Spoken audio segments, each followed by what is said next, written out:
Hello friends, myself Naveen Gupta from Patel College of Pharmacy, Madhyanchal Professional University. Today we will discuss about emulsions. You know, emulsion is a very important topic in pharmaceutics, in pharmacy field also. Emulsions क्या है? पहले तो सबसे पहले ये समझते हैं what is emulsion. Emulsion is a biphasic heterogeneous system. Heterogeneous means what? Means there are two phases which are different.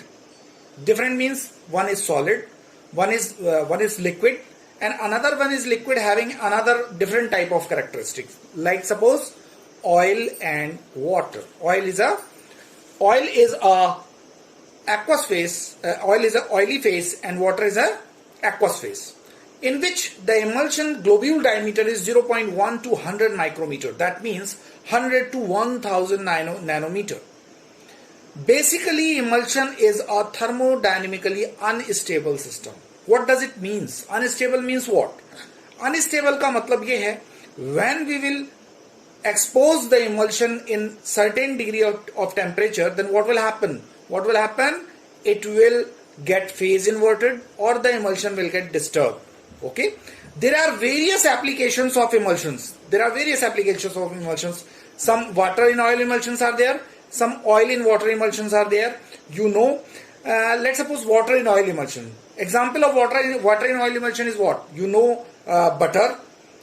You know, vanishing cream is also a water in oil. Water in oil emulsion is what? In which oil is in continuous phase. Okay? तो water in oil और oil in water के example पहले अपन याद कर लेते हैं. Water in oil के example कौन से होते हैं? Butter and cold cream. और ज्यादातर ये क्या है? एक्सटर्नली अप्लाइड होते हैं.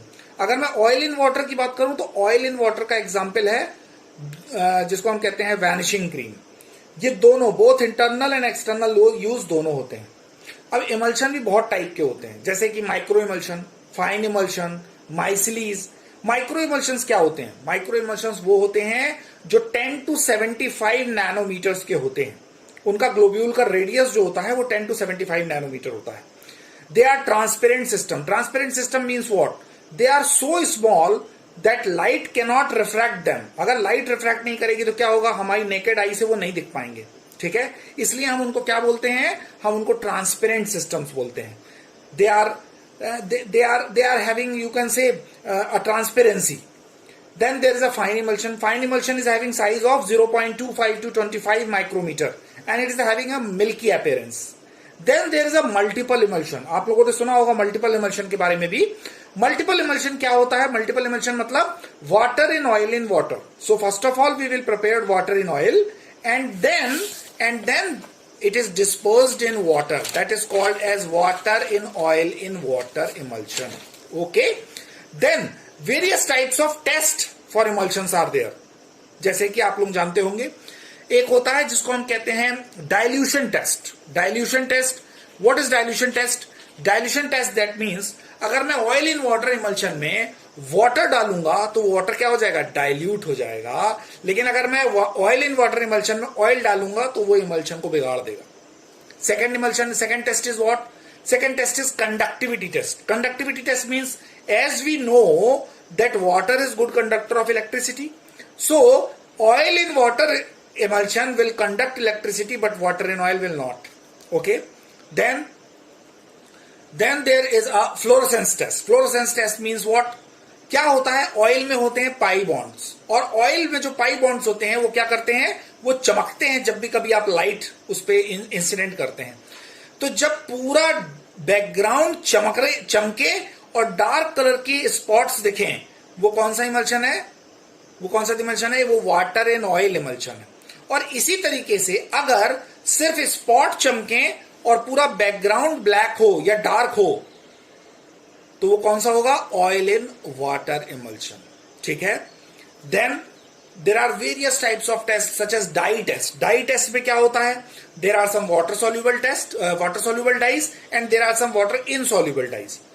वाटर सोल्यूबल डाइज जो होंगे वो किस पे जाके सोल्यूबल होंगे? ऑयल इन वाटर इमल्शन में. और जो ऑयल सोल्यूबल डाइज होंगे वो किस में जाके सोल्यूबल होंगे? वाटर इन ऑयल में. ठीक है.